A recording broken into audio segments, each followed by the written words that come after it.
card ladder. Final topic for today. The other industry headline from last week. PSA reopens.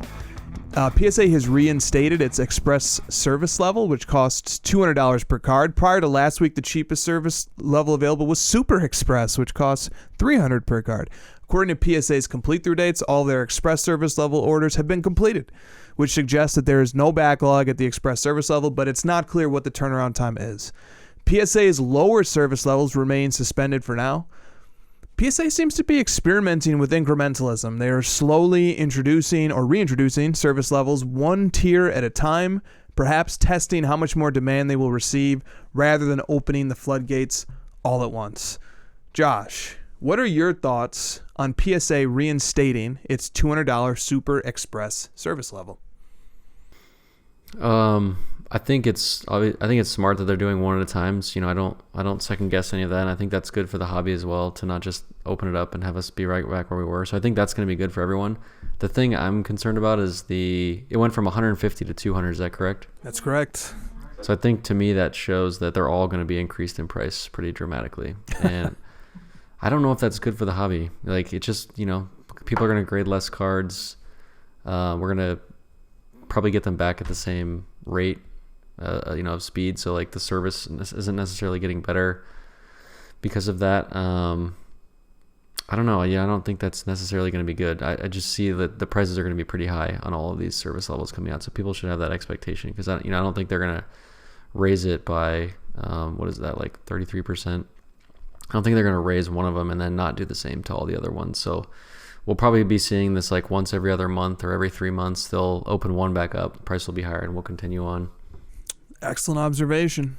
And it does concern me a bit as well. That is there ever going to be a way for people to economically grade $50 to $100 cards with PSA again? Maybe not. that day might never come. I remember a couple episodes ago we were talking about, well, will you ever be able to grade a card with PSA again for $100 or less? And like right now, I think it's like 50-50 on that. Okay. According to GemRate, the website, PSA graded over 736,000 cards in the month of June.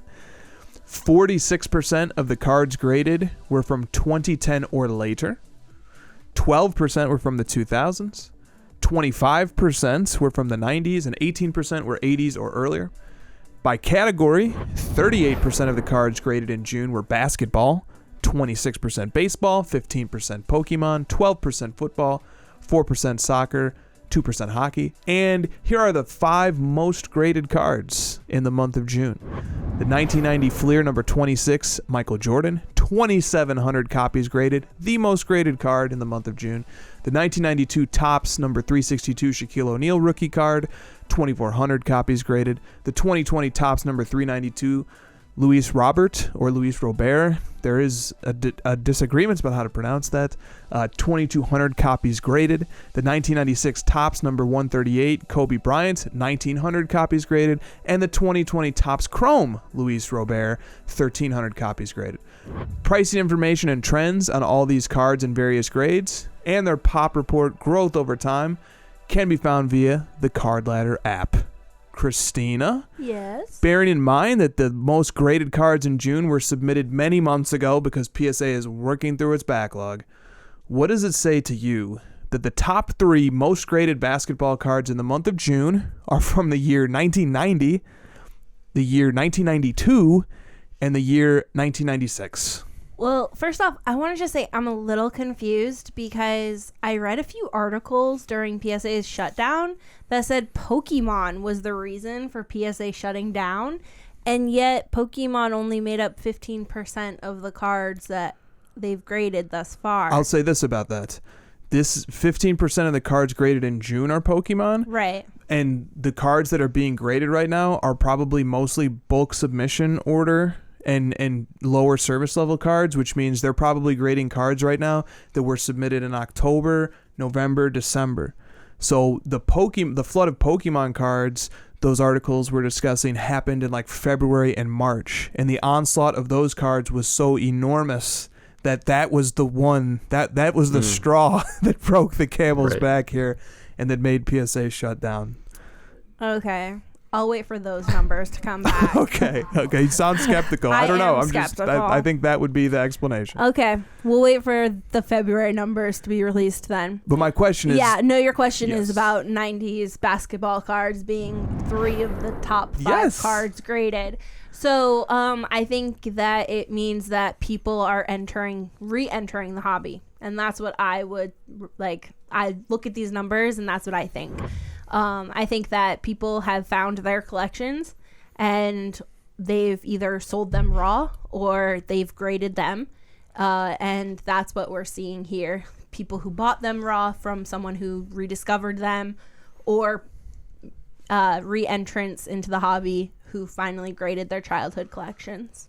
That's an interesting take. And I think because we are looking at, because we personally know how delayed bulk submissions are, because we have several and we know when we submitted them, and you can also look at PSA's complete through dates. So we're still dealing with many cards that were sent in during what was a bear market for sports cards, which was like October and November of last year. The market was down at that time. A bull market where people were still under lockdowns. They couldn't travel, they couldn't go to restaurants, and they started digging in their basement for things to do, and lo and behold, they found their sports cards. Yeah, right. That's my conjecture. And so I think it's a valid observation or theory, and I wonder... It's more of a hypothesis because it's not yet proven. Right, or valid hypothesis as well. And I wonder what will happen.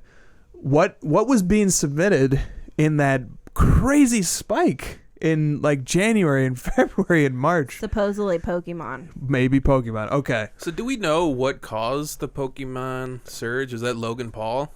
Or is there I'm sure he played a role. Point to at that time? I'm sure Logan Paul played a role. Maybe Josh would be able to speak to this one better Josh than was on us. the news about Pokemon. I think definitely Josh on the news was about the Pokemon. reason for the Pokemon surge. Of course. There we go. The local news, yeah, that'll do it. It was definitely the Logan Paul stuff, and just like a bunch of influencers got into it. There was that whole like guru guy who got like in trouble for selling that resealed box. There was just like a lot of publicity around Pokemon around that time.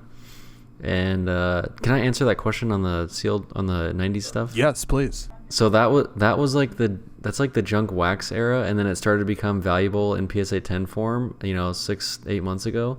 And like literally everyone, myself included, went into their binders, their boxes, and pulled out all those cards and sent them all at once, because all of them were now justified to be graded, and this like massive flood of cards just started coming at it. It's insane that you're pointing out that it's like all the same cards over and over, because those weren't gradable. They weren't worth anything to be graded, a year ago, but now they are. So here they come. Love it. That dovetails very nicely with my final question of today's show for Josh. So Josh, when we talk about that junk slab era, which is today, we are generally referring to the 5-figure population counts of base cards for modern rookies. But it turns out that the junk wax era of the late 80s and the early 90s would like to have a word, because nowadays card grading is an institutionalized part of the hobby. It's normal for a card to go from pack to PSA, but that was not the case during the junk wax era, which means many of those cards just were never graded. And it seems that the explosion in prices that Josh was just referencing for junk wax era cards, such as the most graded card in June, the 1990 Fleer number 26 Michael Jordan PSA 10, which sells for north of $300.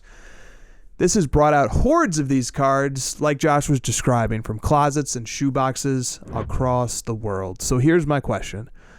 When the dust settles after PSA has graded its multi-million card backlog, will the hobby post-junk slab era, will the hobby be better off or worse off? Well, I can tell you one thing: the environment's going to be a lot worse off, because that's a ton of plastic to be ingested by Earth. Yeah. The hobby, I think we're going to look back on that and just see it as like a total anomaly, where there was like this short period of time where this, the very high print cards were worth something, and then we sort of like experimented with it. We graded a ton of it. We realized there's way more of it than we thought, just like we did with the junk wax era, where it just like became very apparent that there's a ton of it, and now it's becoming more apparent because we're seeing it through the population reports. There's just so many 10s, and it's like, guys, there's a ton of this stuff, and there's just too much for the market to hold it up at these prices. And it's just, I don't ever really see it returning to this insane level because of how much there is. And those PSA 10s, it's not like they're just going to start, getting lost in people's closets. Like their 10s are in the system, right? They've been logged now. We know how many there are.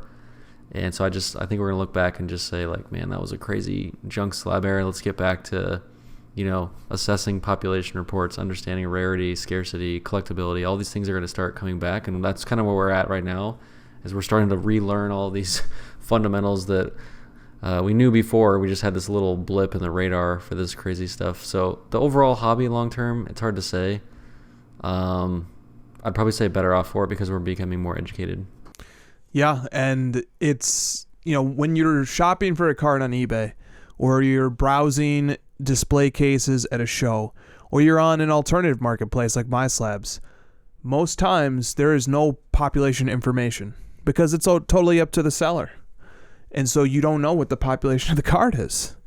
And so why it's good to double check your information on your cards at cardladder.com. That's where I was going with it. That's one of the things that we've always prioritized at Card Ladder when you're looking at any of the thousands upon thousands of cards that Card Ladder provides a wealth of information about.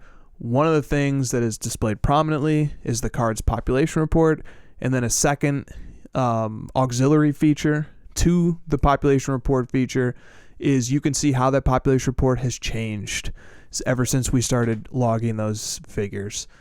So, market cap as well, which is a very, very important number that paints a very different picture than just thinking about one card in isolation, irrespective of its population, and thinking about its market price.